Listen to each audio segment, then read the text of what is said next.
Hey, everybody, welcome to this. Are you going live? Not yet.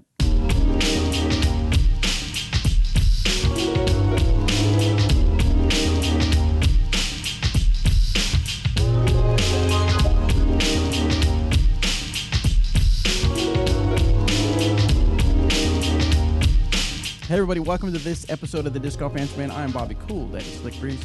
I have with me Eric Eclipse McCabe. Mm-hmm. I am the total eclipse of the heart. Oh, you're totally I like how when we were getting snaps of people here at work, someone was playing Total Eclipse of the Heart. Yeah, that was funny. Everybody watching the eclipse. That had to be the most downloaded song that day. Yeah, for Oh, sure. it had to have been. For sure. Oh, and then I saw some kind of where somebody put something with Google searches that my eyes hurt and it spiked Oh, wow. as far as Google searches during or right after the eclipse. My That was eyes fun. hurt. So, and then of course down on the end of the table we have Roberts. We did it. Beat Corey Obermeyer McCall. Yeah. So we're doing some match play here with some people that live in Emporia and some of the people that are here at work, and Corey Obermeyer, who is a pretty good disc golfer. He's pretty good. He throws farther than me. I know that. Yeah. I But, mean, lots of people do, but Corey definitely does. And Robert played him a match play on Sunday. Guess that was on Sunday afternoon, yeah. And was able to get the win. Take him down. That put me in the It finals. got to hole 15. Yeah, we finished on hole 15. 15. I finally, I played the first few holes pretty well, and I was up 3 after 5 or something like that. And lost one on 6, got it back on 7, and I was just kind of cruising after that. Corey made a big putt on the elevated basket to bring it back within 3. That was a really nice one, headwind and everything. And I missed an opportunity on 14, and so on 13 rather. So on 15, I just wasn't getting very good wind reads. I just wasn't hitting my putts just right, and had a 45-footer or so to win the match, and finally hit one. So Nice. it was pretty sweet. So Dixon and I will play today for the championship. Awesome. Now, Eric, you had a busy weekend as well. I did. You had a ribbon cutting for a brand new course that you designed. I did. And a trilogy challenge that I Nice. ran down in El Dorado, Kansas. It was awesome. It was a great time, minus how hot it was. Oh, my gosh. Pretty toasty. But the course configuration, we have 2 tee pads and 2 baskets on each hole. So we ended up playing short to short, which I think is the most beginner friendly. Well, it obviously is the most beginner friendly of the 4 layouts you can play. And with those 3 discs, I think it was perfect opportunity for people to get out, play the course, check it out. There's only one hole there that's kind of like, because it's a decent shot to clear the pond A decent on water one of the carry. holes. Granted, you can play safe to the left, but I happen to walk the course and just kind of making some notes on things that need to be changed or things that need to be addressed, that kind of thing. And saw a group, a couple of them threw it right in the middle of the pond, and he actually went out and got it. He walked out there and got his disc, and there was only one guy who came back and said, well, I lost all my discs. I'm done. I was sold my putter.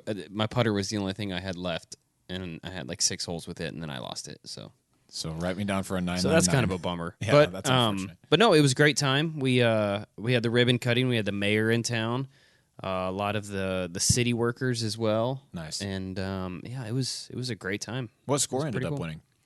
A 43, I believe, Dude, was the hot score of the day. short to short. Which is it's there. I mean, when I went and played it with just an EMAC Truth, and actually I grabbed a Enforcer as well, and yeah, I think there was one hole I didn't throw the EMAC on, Right. and they're all gettable. Yeah. I they're guess all gettable. when But we- when it's 3 brand new discs, it is a little different. When we went and played, we did long to long, and it's an entirely Oh different yeah, course. it's that's what I love about the place. Yeah. I mean, you can go out there with a beginner and they can play short to short, and you can play long to long and play along with them. And it's crazy. It's quite a doozy. long. Yeah, it's awesome. I love it. Very cool. Yeah, I was out there doing some drone footage and, of course, recording the ribbon cutting and stuff like that. So we'll get that put together, put it on Facebook, and share it on our Dynamic Course Design website to kind of add to Eric's growing list Growing of list. courses he designed. Portfolio. Portfolio. Portfolio. excellent because art. choice of You know word. what I mean? Because of art, yes, absolutely.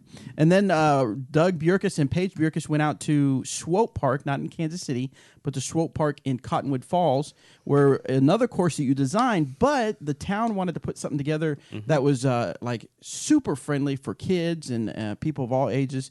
And it's called It's the junior course. It's called the junior course, but it's got like almost kind of putt style. It is. It is very. Yeah. It is very putt style of a course. It's an excellent idea. I mean, if you're going out, if you have the time and you want to go out and play the course, it's the absolute perfect course to just warm up on. Yeah, the last time we went out there, that's what we did, right? Threw, Yeah. I don't know. We threw it in like 10 minutes. Yeah, 10, and 10, it's 9 holes, and they do kind of have some replicas, so to speak, of the actual bigger course. They have a of course, Swope is the Chase Disc Golf Course is the name of the course. It has the large elevated basket with the limestone, and they have a mini one of those. They have a big tractor tire that's a Mando. Oh, wow. And a hanging basket, a couple hanging baskets, and it's just a fun, super fun course that you could just go out with a putter, or a junior can go out and play and really enjoy themselves. Yeah, it was great. We loved it. Yeah, something I want to take my grandson Eli to. That'll be fun. Nice. All right, guys. Well, what do you say we get right into the questions?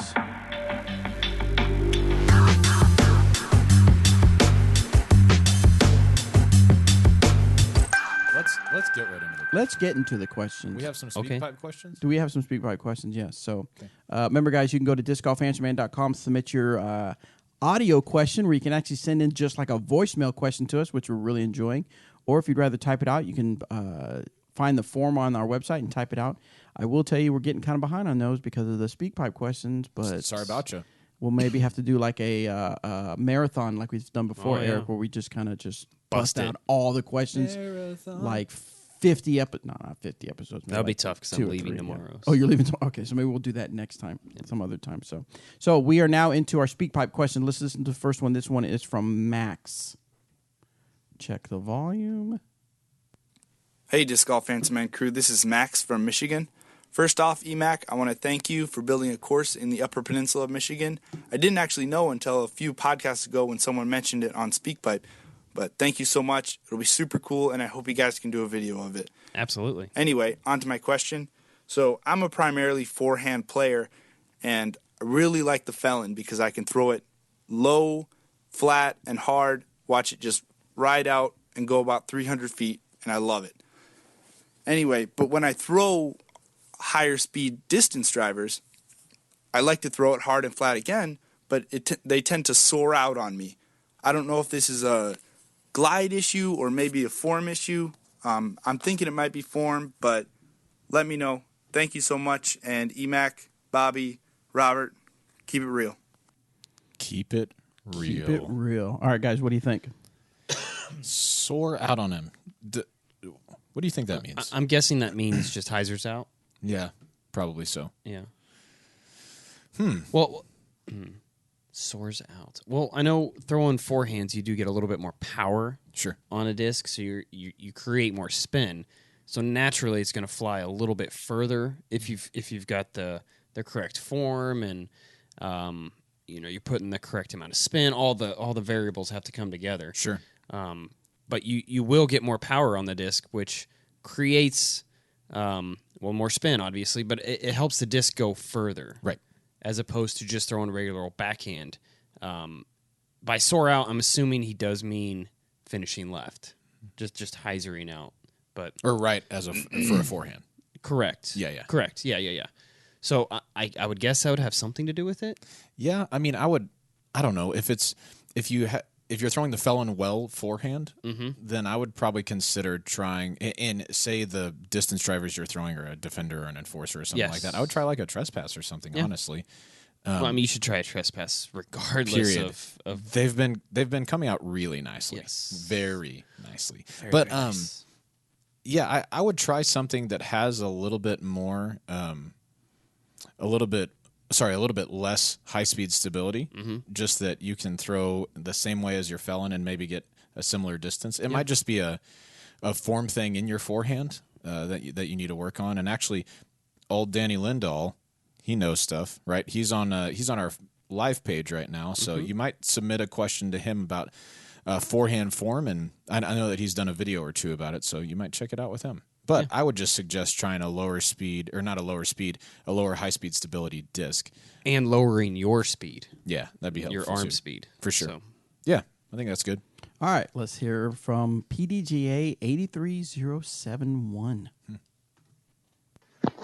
If that's their Hey, real Cool name. Daddy Slick Breeze, Eric World Champ McCabe, Hey. and Robert No Nickname McCall. You're welcome. I really enjoy listening Which technically is a nickname. So, yeah, in everyone's face. to your guys' podcast. I really enjoyed all the tips and hints you guys have shared with us over the few years. I am asking today, though, I'd like to run my own tournament. I've been playing disc golf for about 2 years, and there's not a lot of people in my community that want to step up to run events, but everybody, seems to jump all over playing them. So I'd like to step up and run my own tournament. I'm just kind of wondering, where should I go about? What should be the first thing I do? If you guys have any advice, do's and don'ts, what it would take for me to maybe get Dynamic to sponsor the event, and just kind of where you guys think would be a good starting point. I've been playing disc golf for about 2 years now, but have no idea where to even start when it comes to running an event. However, I would like to get more involved in the disc golf community in that aspect of it. So any information would be great. Thanks, guys. I appreciate everything you do. Awesome. Well, first off, nice work on wanting to grow the sport and Heck yeah. be the person that steps up to run an event as opposed to the person that just kind of waits for someone to run an event so you can Yeah, play for it. sure. For sure. Bobby's checking out some audio stuff. Sorry. over Go ahead. Bobby. I'm trying to test. No. I would say a great place to start is a Trilogy Challenge. They are relatively easy to run. They almost run themselves. It's typically just a one-round type of a thing. Or another thing, if you don't feel comfortable doing that, going that route, start with just running a league and kind of get, so you know what to expect, how many players you're going to expect. There's really not a lot of do's and don'ts. I mean, I think the obvious ones are out there.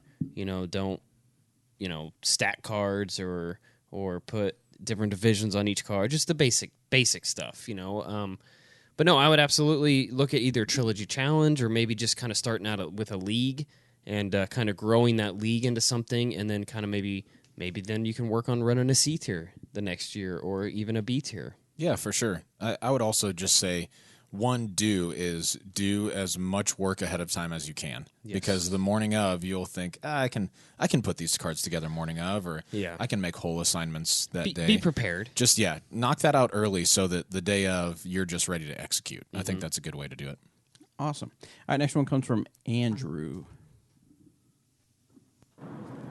Hey guys, this is Andrew, and my question is, do you think that the majority of disc golfers can throw as far as they say they can throw?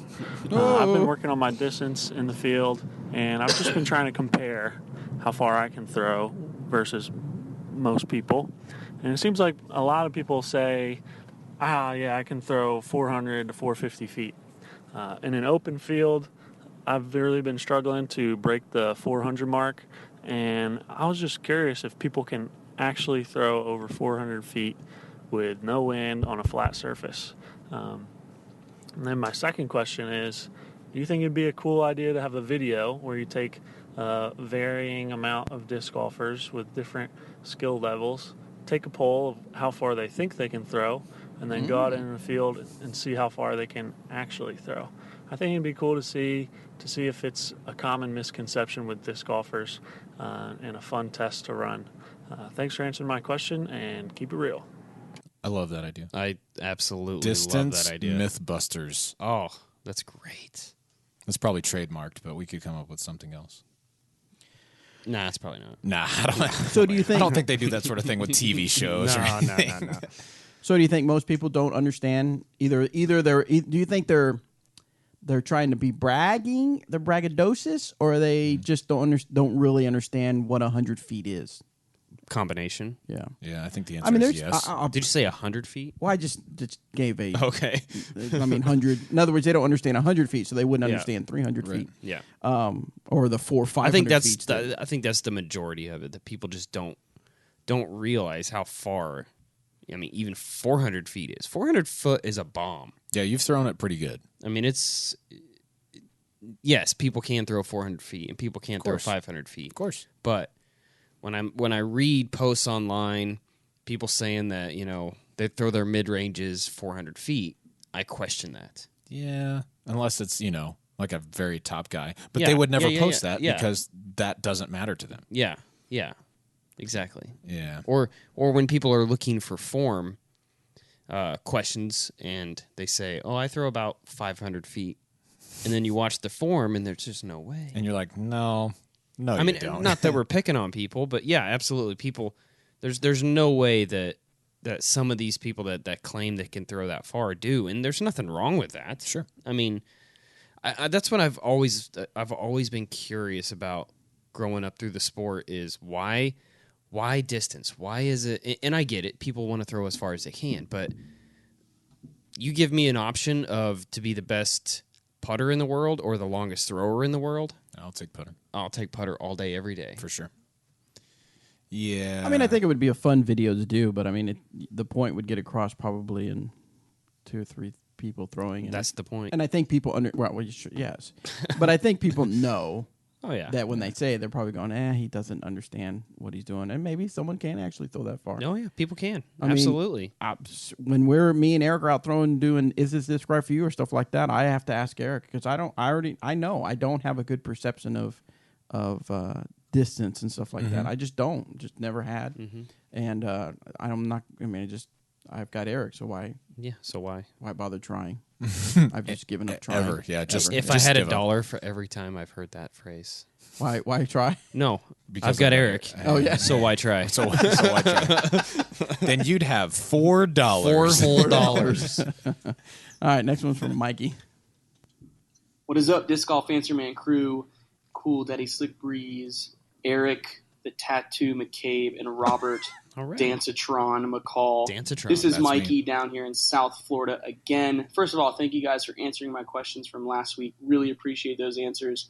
Today I have another question for you. This is kind of a 2-part question. What is the strongest part of your game, and what is the weakest part of your game? I'd love to know, all 3 of you, where you guys stand with that. That'd be awesome. I certainly know for me, I have a strong point and a weak point. Just curious if you guys are aware of those things for yourselves, and if so, what are they? Hope you guys are doing well, and always remember, when winter comes, South Florida still plays disc golf. So if you guys need a place to play, come to South Florida, Nice. and we can throw some plastic even when it's snowing everywhere else. You guys are awesome. Keep it real. See ya. I wonder if I could, when it does get cold, I can talk Jeremy into flying us out there to Florida for about a week, and we could just Yeah, we could shoot this. bust out a bunch of we could do the videos. show. You mean for the whole winter? Or the whole winter. We Yeah. can just experience, so we can stay on top of our Disc Golf Answer Man game. Right, exactly. Right, we could just record so many episodes So many, Jeremy. whilst I think- playing disc golf. I think that's our weak point. Yeah. That's right. Is that we don't get to play in the winter? yeah. You know what I don't think's very fair is he said he has weak and strong points, but he didn't tell us That's what true. they were. That's The true. heck, Mikey? Golly. Not cool, I man. work too hard. I care too much. Care too much. Anyway, I can start.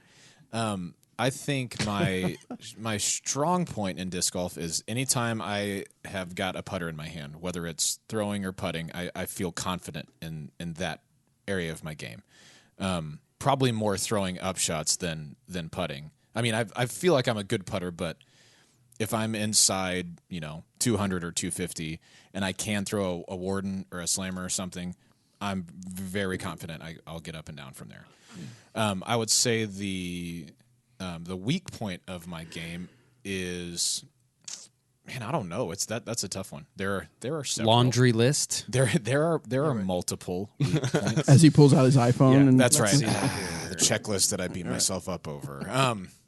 No, I'd say for me, I don't know. Like just so perfect. No. It's not that. I'm trying to choose between a lot. I would say accurate distance, right? Because once I get out past I don't know, 380 or 400 or so, I just don't. I don't know if I'm going to throw a good shot. They're a guy. This is the one that kills me. So I play with Miles Seaborn a lot when I was in Texas, and Miles is a big lanky guy, and he throws far. And it seems like his accuracy is the same whether he's at 250, 280, out to like 450 or even 5. I mean, it's super impressive, and I just don't have that confidence in my distance driver type shots. So I'd say that's a big weakness for me. Still working on Anheuser's too, but I can make those happen. But distance driver shots, not always the best for me. Nice.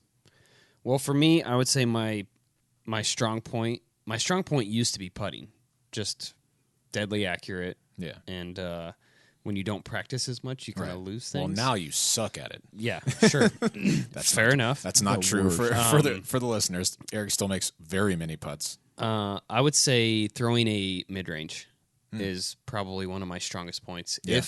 If I have the option to pull out a mid-range and throw it, I'm going to. And I absolutely, it's kind of like you with the putter. We're the same in that, but yeah. Mids, I've grown up throwing them, and I just absolutely love them. That's probably why my name is on one. Yes. So that's probably my strong point. My weak point, I've got a few, I would say, but I would say forehand is, but I've actually been working on it quite a bit, and while it's not a strong point of my game, and if I have an option to throw another shot, there's a good chance I will, but not always. Right. Not always. I'll bust out the forehand occasionally, but and they come out nice. You just don't I don't practice get them a ton. Yeah, I don't have the accurate distance on it, and it does kind of hurt the arm a little bit more because my arm has never been used to throwing that motion. Right. So I think forehand would probably be one of my weak points. I mean, obviously there's a few. I have struggled with putting here lately. It's confidence is all it is getting out there and playing. I mean, I haven't played a tournament since GBO. That's been a while. You should fix that. I am. Piney Woods? I'm fixing that by playing Maple Hill. Oh, that's right. Vibram Open. Dude, yeah. So, let's just take a few months off and then jump right back into it. Sure, why not? Yeah, into a big old Pro Tour event. So I'm going into the event as just have a good time. It doesn't really matter. I don't really care where I finish. Trying to get points for next year, that kind of thing. But no, putting has been up and down. When it's on, it's super on. Yeah. And when it's off, it's just barely off, which is very frustrating. But strong point, mids, weak point, I'll say forehands right now. Yeah. Baby? I don't know if people just want to be, whoa, hello, sorry. I don't know if people just trying to be nice or whatever, but I think one of the strong points now, obviously, anyway, some people say I have really smooth form. It may not be pretty form, but it's smooth. And so sometimes I think if I just got out there and practiced more, I could, obviously do much better with my distance, stuff like that. So I guess it's one of my strong points. Weak points would be... I have a good weak point for you. Oh, great. Well, I got one on you, too. I'd love to hear it, too. No, my weak point, I think, is... I could say... I guess the biggest one is I tend to throw my discs nose up, and it drives me absolutely insane. Yeah. And then when I try to fix that, then I start forgetting about other things and stuff like that. So that's just something that I wish I was more consistent with, not throwing nose up. Yep. Yeah. So that's my weak point. I would say one of your weak points would be shot selection. Oh. Knowing what disc to throw and when to throw it. Sure, yeah.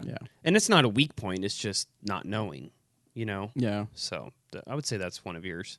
There's a lot of times, where it's like, I even think when you and I were playing, Robert, I can't remember what I threw, and you said, what was that? And you were like, I bet your Renegade would have been a good one for that. And I'm like, that would have been good.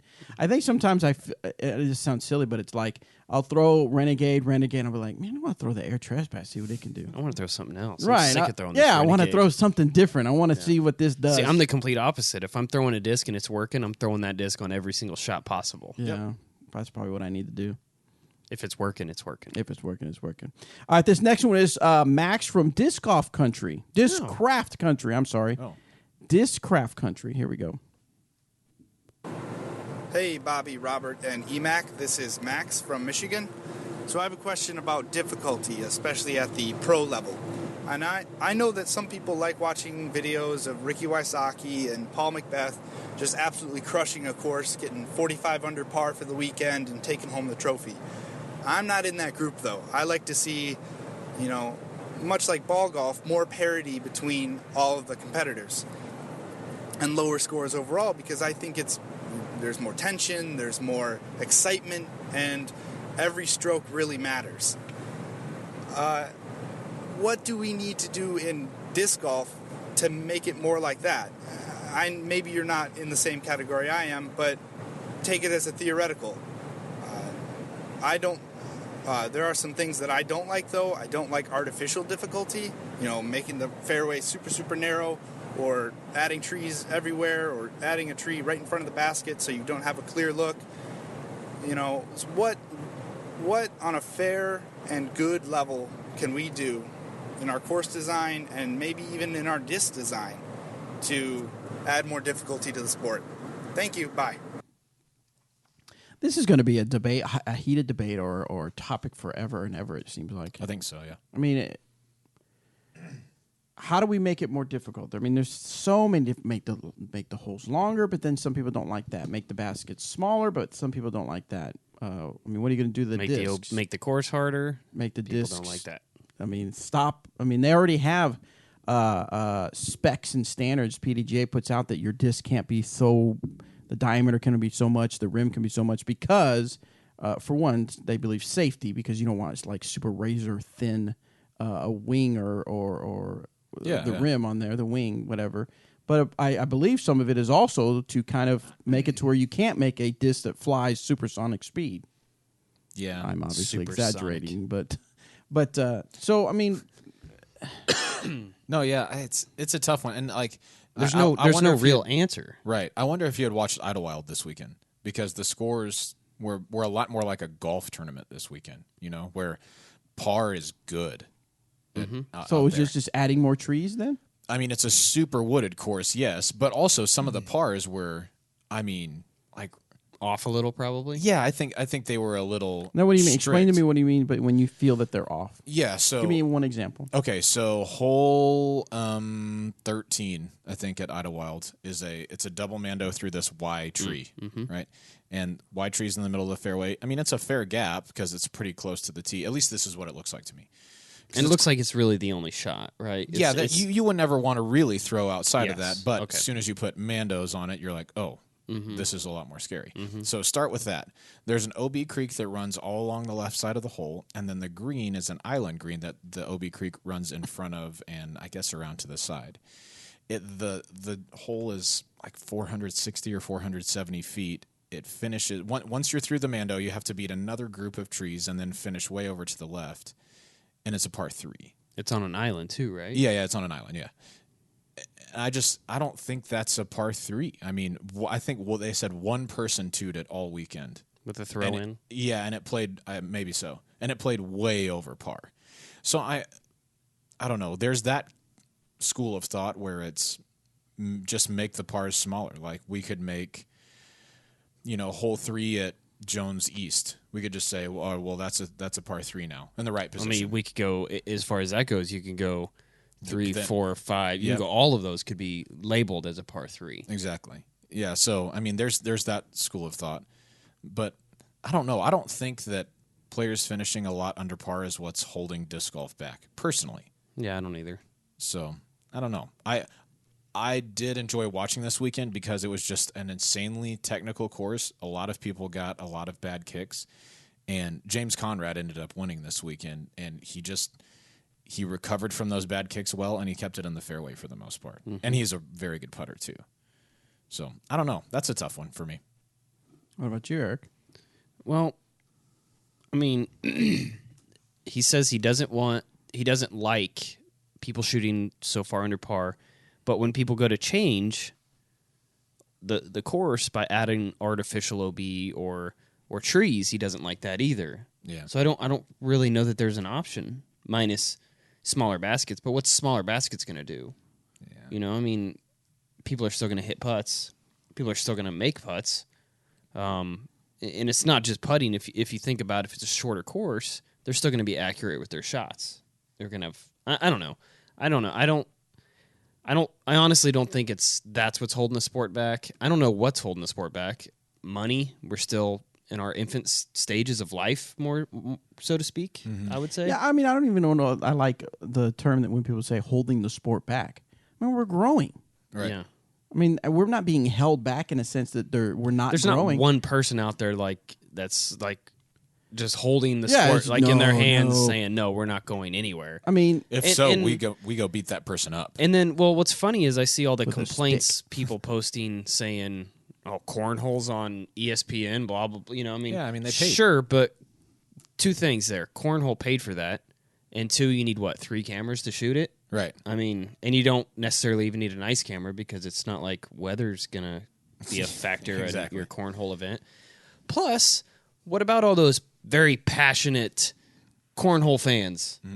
They're kind of everybody like has us. played cornhole at We some need to point. give them some love. They see their dream coming true. I mean, I don't know. I don't mind seeing like smaller, obscure sporting events on ESPN. I think it's awesome. ESPN 8, the Ocho. Well, this was actually on ESPN. So Right. No. I'm in your just- face. Yeah. No, I saw that. in your Ocho. Dang in it, your okay, Ocho. whatever, man. But no, there's nothing holding the sport back. The sport has grown. It's going to continue to grow. Yep. And yeah, I don't know. Yep.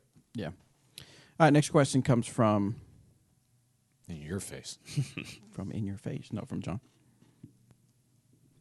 Hey guys, it's John, and I got a question about the basket design itself. So, on the actual cage, on the top of the basket where it actually short of the chains, above the ground, there's these nubs that wrap over the top of the actual basket itself. And more often than not, Is he talking about the cage? No, he's talking about the nubs. But the nubs on the cage. That's the only place there's nubs. That's on what a I basket. figured. I just want to make sure. Well, you keep saying basket, so I wanted to make sure. Okay, I'm sorry. Go on. I'm talking as if he's right here. Go on. Continue. seems for me anyway that will stop my disc from going into the basket rather than keeping it in. So I didn't know if there was a design with those nubs in mind, or if that was just the manufacturers trying to make a more secured basket so that top ring on the basket doesn't come loose. But if you guys know of a reason that is on there, would appreciate it. See if you guys have had the same bad luck that I have. All right, let us know. Thanks. I've putted on nubless baskets before, and they are awful. Really? Yes. Why? Well, I mean, if you miss just a hair to the right or left, Bye. yeah, skip city. Yeah. I mean, granted, you missed the putt, but I don't feel like if you missed a putt by that little, you deserve to get skipped Yeah, 3/4 of a mile. I agree. All right, so this is strictly from an engineering side of the basket. Oh, Mr. This is why- Engineer over well, here. this is why I think these are constructed the way that they are. Right. So if you look at our we baskets, have to make sure. Disclaimer: you are not a certified, nor a trained, nor a master engineer. That's what you think. Okay. I have a very storied background in engineering. No, just from looking at the basket, we've got a recruit in front of us. I guess it's The junior recruit. junior recruit. In your face. Yeah, in my face. Dang it. The way that oh gosh. That's very engineered. Yeah, wow. I'm gonna get there. From the depth of your engineering knowledge. The pieces of metal that stretch up over the cage, you would have to make a mold of the entire basket bottom in order to make those without nubs. As it stands right now, you could make these poles, like these stretches of metal, and then construct it individually, and then when they wrap over the top of it, that's just what they're doing to keep everything in place. If you don't do it like that, because now you can make how many pieces of metal is that? 20 for a cage on the bottom, something like that. If you don't do that, you do it that way, and you can have 20 long pieces of metal. You need one mold for that, and you can use those pieces of metal for any part of the basket. If you don't do that, you have to have the mold of a bottom of a basket, and I feel like that's probably a lot more expensive and difficult to pull off in that sort of way. So that's why I think they're made like that. Now, obviously, I'm no welder, That's Right. just from I'm just- looking at it and Right. assuming. I'm no welder, but I'm thinking that maybe that's the strongest way for it to hold on to the cage. Yeah. For a ring to hold on to the cage is create a turn. Now, if you're a welder, maybe you're yelling at the radio. I don't know, but I don't know that welding a straight pole to a ring Right. would create a Well, I mean, strong enough bond. Yeah, you see that it on wouldn't other wear baskets. out over time. Or they have that? Oh, no, you've just seen like that break apart on other baskets, and it's never where the nub meets the top ring. It's where poles cross and are put together. Right. So I'm thinking now, again, I'm not a welder, so maybe a welder could tell me differently. Now, I will say I do remember on Facebook, I don't remember the person's name. I don't know if they listened to us, but they were pretty upset about they pointed out our design specifically. Yeah. But we're not the only ones to do that. And what I'm pointing is if you picture in your mind the cage, the nub, our nubs go from the inside of the basket outward. Right? And they, to be fair, they curl under. Right, They're not under. like there's not like an unfinished edge like he was referring to. Right. They stick straight out. Whereas other With a spike. other companies Go have in. out from the outside the nub curls in there. Okay, and what this person was pointing out was that because ours goes from the inside out, that his thinking was the putters would hit the nub and cause damage to your discs. Not true. Not true because of what Eric said, the way it curls around, so there's no sharp edge or sharp point that your discs hit. And your putt was low. And your putt was So, low anyway. in your face. You deserve for your putter to get torn up. So I went on to explain, I made a post and went on to explain that the reason our nubs go from the inside out is because we literally had prototype baskets. I remember it was back when we had just the store. We didn't have the warehouse. We just had the store. And everybody would pick a putter and they'd putt, and then they'd go and they'd stare at it and like, okay, so what if I hit it here? What if I hit it this way? And then someone said, but what about when I grab it? Pull it out. When I pull it out, would it snag on the nub on the inside? And a couple of us was looking at it and we're like, that makes sense. I've seen people snag watches Yeah. on it. I've seen people snag their discs and tear their disc that way. So our thinking was the I don't want to say the lesser of the evil, but the better option in our minds was to put it the way we did, and that's why we designed it. Yep. So all the engineers who listen to our show, I know that's a lot. Just go ahead and call in. Yeah, that's what I was going to say. Tell us why. Call in SpeakPipe and tell us why you think that the nub is an inferior way of doing it. If you have a better way, let us know. Not to say we will change, because cost might be a factor, as Robert said. Totally. I mean, everything that you see has a cost, and of course we try to bring the most value for your money. Right. Now, obviously, there could be things that we could do to make it stronger. Like I've seen people, don't understand why there's single change or one. It's a cost. Try to keep the cost down so that you have value in the products that we make. Anyway, next question. And moving on. Yeah, this one's from Trace. What's up, Disc Golf Answer Man crew? My name is Trace, and I'm here from Orlando, Florida. I want to give a quick comment about Boo, talking about Chelsea. So I assume that you are a Chelsea fan, but I'm going to call it now that Man City is going to win the league. I'm also going to call that Kevin De Bruyne is going to have the most assists in the league. So just throwing that out there, that's going to happen. All right, also, since Probably the last true. time I submitted a question when I got the EMAC Truth, Lucid EMAC Truth, I also picked up a Lucid Moonshine EMAC Truth, and it's perfect. Exactly what I wanted. Very good disc. One of the best discs I've ever thrown in my life. Awesome. Also, since that time I submitted that last question, I also picked up a Trespass, Enforcer, and a Defender. All three of them are amazing. Yes, I excellent think discs. the Trespass and the Defender are going to be going in the bag pretty soon, but we'll have to see. All right, now for my question. Do all three of you remember the first time that you were asked for your signature? And what was that feeling like? Because I want to be a professional one day, and I can't wait for that day when I get asked for a signature. So when was the first time, and what did it feel like? All right, Disc Golf Answer Man crew, I'm out. You have any idea when the first time was? I don't remember. Ever I saw really don't. your face. You just keep going, and we'll keep talking. Yeah. Yeah. Robert, can you remember the first time you were asked for your signature? I think it was this morning. Yeah. I've actually only signed two. I think it was a ticket. 2 from discs your- all time. yeah. Yeah, that's right. There's a parking ticket. They're like, sign here. No. No. When's the first time? I will graciously give you my autograph, sir. Oh man, I honestly don't remember the first time. Do you put your PDGA number on the ticket that you signed? That's right. I'm sorry. Just for reference. Yeah. I remember when I was living in Abilene, Texas. This was probably one of the first times. I was living in Abilene, Texas, and I played an event out there that I either won or played well at or something. I don't remember. And a guy I had never seen before walked up with a disc, and he had been getting just guys in the open division signatures, and he asked me for mine. And that was pretty cool. Yeah. But I mean, like we hadn't met or anything, and so it was kind of like, this is weird. But since then, because of being on this show and then on the team and stuff, people will ask for signatures occasionally, and it's honoring and humbling every time. Like it's really cool. I don't think you have to be a professional for people to want your signature. Obviously, as evidenced by Bobby, me, Licky yes. Bobby over here.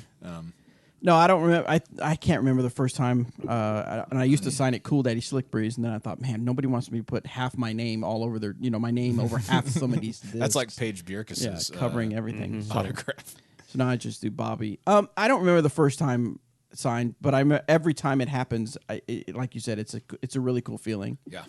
The best feeling I had, I remember, was at a GBO. I can't remember which one it was, but a kid came up and wanted my signature on a disc because he had seen some of the videos that we do. That's cool. That was a cool feeling. Yeah. To have a young kid, I think it was maybe 8 years old, want my signature. So that was pretty cool. That's super cool. Eric doesn't really sign that many signatures, so we can just move on to the next. Fair enough. Except for a lot, though. No thoughts on it, Eric? I already said I don't remember. Oh, you don't remember? Yeah. Oh, okay.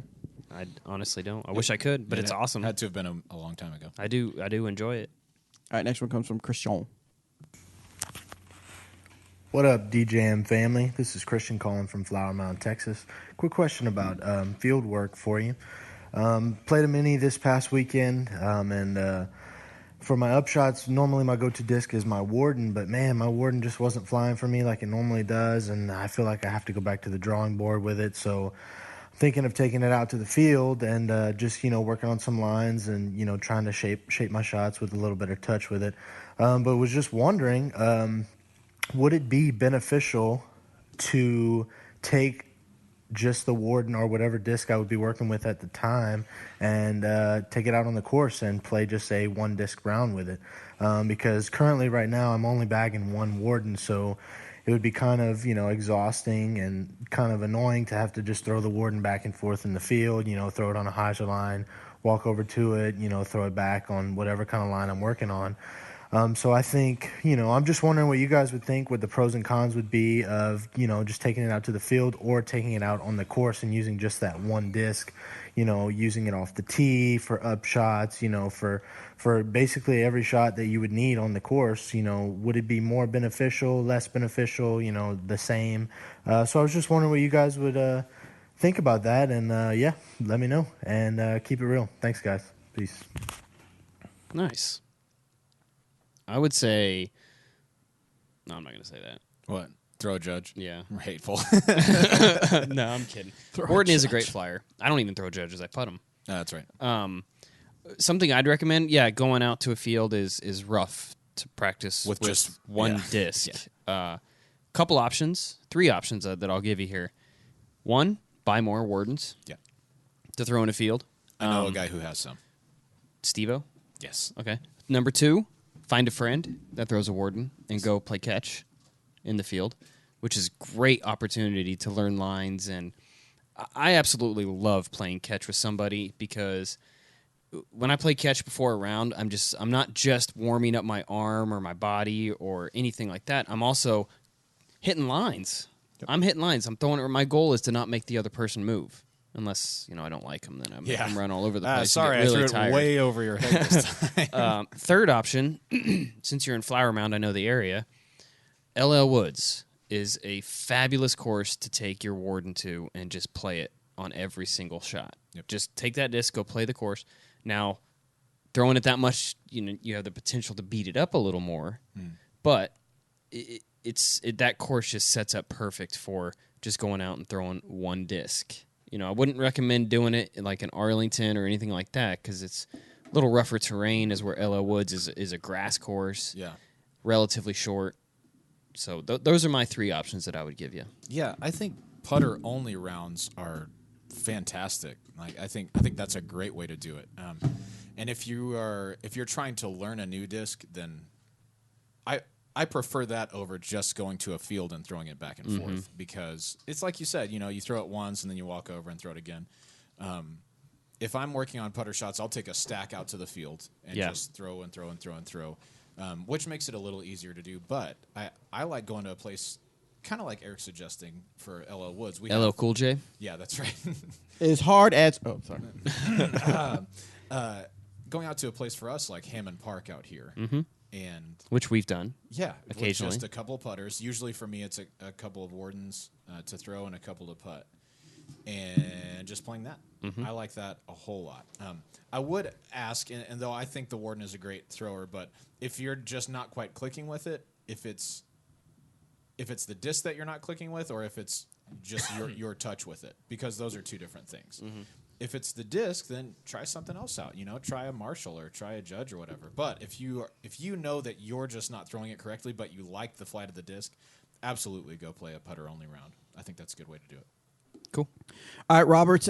This week, what do you have as far as a tip for us? Yeah, here's a quick tip this week. This is promising. Bobby's putting on some special glasses, so I guess you'll see what that is later on. They couldn't make them more stylish. I know. Yeah, I wish they would have. Anyway, for a quick tip for this week, we were playing in the wind just recently for this for the match play that we were doing, and I hadn't played in the wind in a little while, and I kept leaving myself in a position where it was kind of tough to read the wind. I was leaving myself on the good side of the basket for me, which is a tailwind side.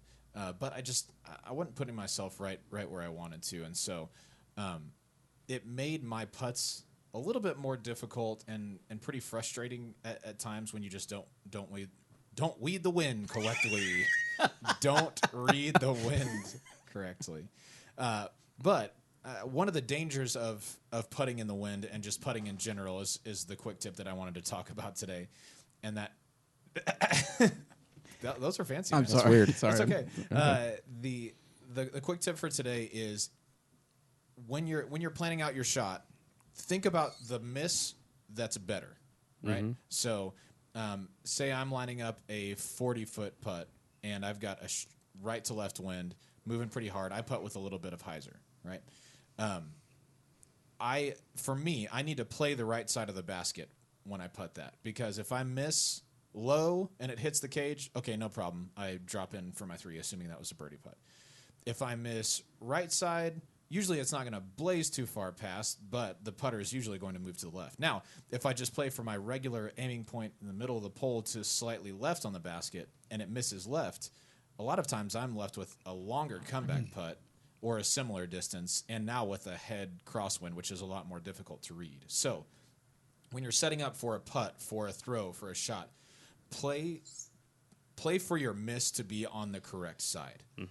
Take the wind into account, take the slope of the landing zone into account, and throw a shot that you think will put you in the best spot to succeed on that hole. I feel like a lot of times when people walk up to a 30-footer, they're just like, I'm just going to make this putt. You need to know if you miss that putt that you're not going to 3-putt, and so that's when you adjust just a little to give yourself the best shot at it. Confidence. Yeah. Yeah. All right. Thank you for that tip. You got it. And we're going to move on to, we've got a couple more questions from SpeakPipe. This is from TJ.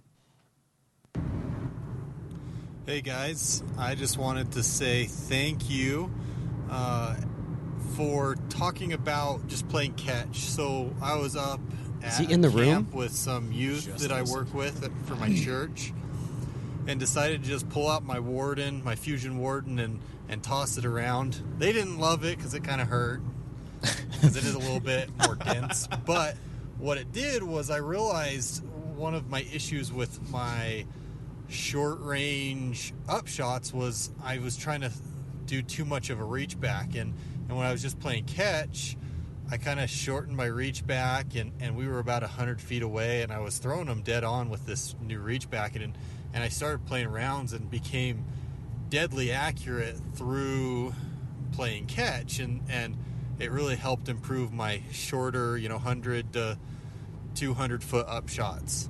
And then I also have a question. My question is, if you could go all expenses paid to one state and play courses that you've never played in, what state would that be? Thanks, guys, and hope to hear from you soon. Thanks. Does it have to be a state I've never played? Because that's going to be a tough one. Yeah, right. So I don't really want to say, like... I thought you would say Kansas. Well, all expense paid, though? Yeah, I know. I mean... So... man. I've played a lot of golf in a lot of states. I've been in almost every state. I'll say Alaska or Hawaii. Nice. One of those two. Because those are actually the only two states I haven't been in. Dang. So Alaska would be awesome. Yeah, it would. Assuming that it's not just not like frozen. Yeah, it would have to be like August or July. Right. What about you, Bobby? So what was the question? I'm messing with my new sunglasses. If all expense pays to go play disc golf in one state, in one state, Hawaii. Just because then you're there? Because I'm in Hawaii. Hey, we're in Delaware. All right. Nice. Okay. Eric's playing messing around with Snapchat. Yeah. Hear that? No, that is It's a pretty good okay, one. now you got to download and put it on Facebook. Yeah. If you The follow Disc Eric on Golf Snapchat, Answer Man. So you're going to be pleased. So you know what's going on. Okay, sorry guys. This is going off the rails. That's okay. Did you pick a state yet? Not yet. That's a really hard one for me. Texas. I love Texas. Dude, I've been to Texas. But no, it's got to be somewhere you haven't been. Right. Is what he said. I think I would do. Oh. I think I would do Oregon. Texas. I love it so much. It's like going there for the first time. You should have said. You People should have love said, Texas. You should have said Massachusetts. Oh yeah. Because I mean, exactly. So your dream could come true. My dream is coming true in approximately 1 week when I will be flown up to Massachusetts. I'm not great at directions nor geography. But yeah, no, I am super excited to see Vibram. I think that's going to be awesome. You're more excited to see the Hollows, I know. For sure. This is true. But yeah, I think I would choose Oregon. I think I would go to... Oregon's awesome. Good call. Milo and Pier Park and those sort of places because it just looks awesome. It is Very awesome. cool. All right, last question is from Jason. What's up, Jason? Hey guys, I have a question about release angle, specifically the nose being released upward. It seems like I don't ever see any fade from understable discs. They just go straight and either in straight or end a little bit on the left. Is that because I'm releasing the disc nose up? I don't think it's a power thing because I can throw my trespass basically the length of a football field and it pretty much flies straight and then just ends a little bit on the left. So I guess my question is, am I releasing things nose up because they're not bending at all to the right? And I've tried this with Witnesses, Comets, FDs, the Beast, all those things. They tend to just go straight and then end up on the left. So if it's not the nose up, which is my guess, well, if it is the nose up, how do I fix it? And if it's not, what other thoughts you guys might have it might be? Thanks a lot for everything you do. So he's basically everything's hyzering out. Yeah. And the discs he'd mentioned, quite unstable. Are they? Most of them. I mean, the Witness. Okay, Witness he has. I would assume, I mean, maybe a little nose up, but also probably quite a bit of hyzer. Yeah. There could be potential in that, but there's a few ways to fix a nose up drive. One way that somebody had mentioned this to me years ago, and for some reason it stuck with me. The disc's probably not coming out flat and level. A good mental thought to have when you're throwing, you're pulling, you're doing your reach back and your pull through is just pretend you're a waiter for the day, and pretend that your disc is a tray of drinks. And the reason that mentally you don't want to spill those drinks. Yeah, you're trying to get paid. Yeah.